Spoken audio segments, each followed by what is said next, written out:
और इसके बीच राम मंदिर की सजावट के लिए खास तौर पर महाराष्ट्र से संजय रोडेकर नाम के व्यक्ति को बुलाया गया था। राम मंदिर में फूलों की सजावट से लेकर रंगोली बनाने तक हर जिम्मेदारी संजय रोडेकर की ही थी और इसीलिए राम मंदिर के कोने कोने को सजाने में संजय रोडेकर और उनके साथ जुड़े कारीगरों ने अपनी पूरी जी जान लगा दी। उन्होंने बताया कि राम मंदिर की सजावट में उन्होंने 5 साल पहले शुरू हुए निर्माण से लेकर अब तक का सफर दिखाने की कोशिश की।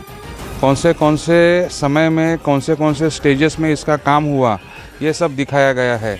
इसके अलावा उन्होंने रामायण की थीम पर भी कई गेटों को सजाया। संजय रोडेकर महाराष्ट्र के रहने वाले हैं। जानकारी के मुताबिक राम मंदिर की साज सज्जा की जिम्मेदारी उन्हें ही दी गई थी और रामलला की पोशाक तैयार करने वाले डिजाइनर मनीष त्रिपाठी भी ध्वजारोहण समारोह में शामिल हुए। पिछले साल प्राण प्रतिष्ठा के दौरान जो कपड़े रामलला को पहनाए गए थे वो मनीष त्रिपाठी ने ही डिजाइन किए थे और ध्वजारोहण कार्यक्रम के लिए भी डिजाइनर मनीष त्रिपाठी ने रामलला के कपड़े तैयार किए। उन्होंने रामलला के कपड़े तैयार करने पर खुशी जाहिर की। वो राम मंदिर परिसर में हुए ध्वजारोहण कार्यक्रम में शामिल हुए और उन्होंने खुद को सौभाग्यशाली बताया। सबसे प्यारे रामलला सरकार की पोशाक, उनके शुभ वस्त्र बनाने का सौभाग्य मिले। उनके साथ सिर्फ ये पोशाक बनाने का विषय नहीं रह जाता, ये एक वो सुवार्ता में तब्दील हो जाता है जो आप अपने प्रभु से करते हैं।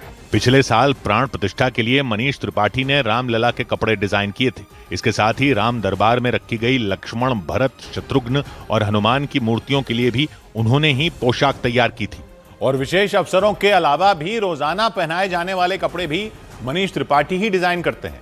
उनके मुताबिक रामलला के कपड़े एक बार पहनाने के बाद दोबारा नहीं पहनाए जाते, यानी एक पोशाक सिर्फ एक बार ही इस्तेमाल की जाती है। रामलला को दिन के हिसाब से अलग अलग रंगों के कपड़े पहनाए जाते हैं।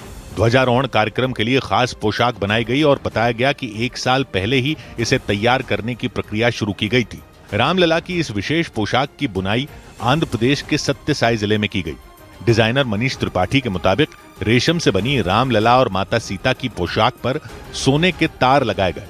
इस पोशाक के साथ सर्दी का मौसम होने की वजह से रामलला के लिए एक पश्मीना शॉल भी तैयार की गई, यानी मौसम को ध्यान में रखते हुए रामलला के लिए कपड़े तैयार किए जाते हैं। रामलला की पोशाक बनाने वाले मनीष त्रिपाठी मशहूर डिजाइनर हैं। उन्होंने अंतरिक्ष में जाने वाले वायुसेना के ग्रुप कैप्टन शुभांशु शुक्ला के लिए भी बैज तैयार किया था और उनके बनाए गए बैज को पहनकर एक्सियम 4 मिशन के तहत शुभांशु शुक्ला ने इंटरनेशनल स्पेस सेंटर के लिए उड़ान भरी थी।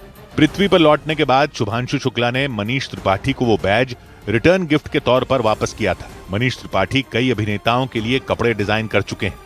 इतना ही नहीं, उन्होंने इंडियन क्रिकेट टीम की जर्सी और भारतीय सेना के लिए यूनिफॉर्म भी डिजाइन की थी। साल 2014 में उन्हें इंडिया इंटरनेशनल फैशन वीक में बेस्ट इंडियन फैशन डिजाइनर का पुरस्कार मिला था।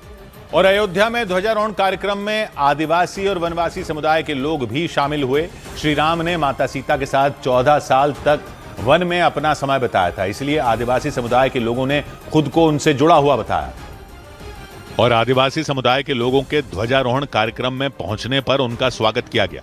प्रेमवा में खायो झूठी बैरिया हो राम श्याम शबरी मड़ैया।